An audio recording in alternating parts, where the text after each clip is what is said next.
Welcome back to the Meadowlands, everybody. We're the home of the Giants, where they're inside practicing for their big trip to Dallas. A much-anticipated game this weekend. It's much anticipated because you'll remember that this is the one that Jerry Jones invited all the Cowboys fans to come out to so they could watch his team beat the Giants' asses. That's been a topic inside the building all week long. You can be sure of that. The Giants, of course, are 3-0 at Cowboys Stadium, the $1.2 billion palace that Jerry Jones built. That's been sticking in Jerry Jones' craw, no doubt about that. And the Giants want to make it 4-0. Here are the three keys to how they can make that happen. Number one is they have to find a way to stop Tony Romo. Keep in mind, though, they almost never find a way to stop Tony Romo. The Tony Romo that you know is the guy that throws 5 interceptions on national TV or bobbles a snap here or there or just comes up small in big games. He is basically Eli Manning when he plays the Giants. He gets in shootouts. He plays well. He makes a lot of trouble for them by running out of the pocket.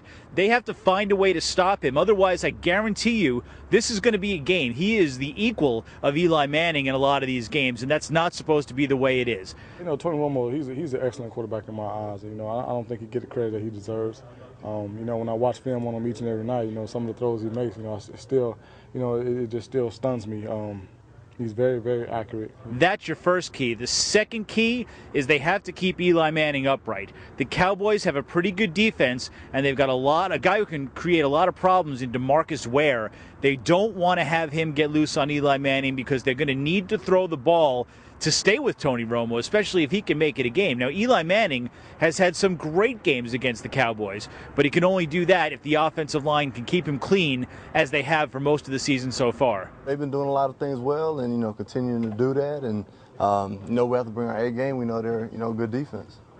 And the number 3 key for the Giants is going to be stop the Cowboys' running game. The Cowboys ran all over them on opening night. Now, it's not going to be as easy for them. They've got some injury problems with both of their running backs, DeMarco Murray and Felix Jones. We're not sure yet who's going to be playing for them. But either way, the Giants have a tendency, as you all saw last weekend against the Redskins, to give up a lot of yards on the ground. If they do that, that's just going to make things even easier for Tony Romo. So they're going to need to shut down that rushing attack, try to make this a one-dimensional game for the Cowboys.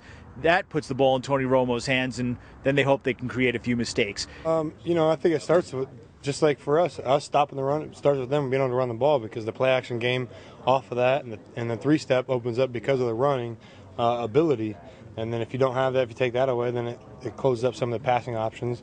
So it starts there, and then obviously when he can extend the play, he gets out of the pocket a lot, and he keeps his eyes downfield and is good on the run. So if they do all that, maybe they can avoid that ass kicking, and maybe they can come home 4-0 in Cowboys Stadium and be in absolute control of the NFC East. Make sure you check back to the blue screen on Sunday night and Monday morning to get the recap of the game and all the injury information and everything else you need to know about the Giants and Cowboys.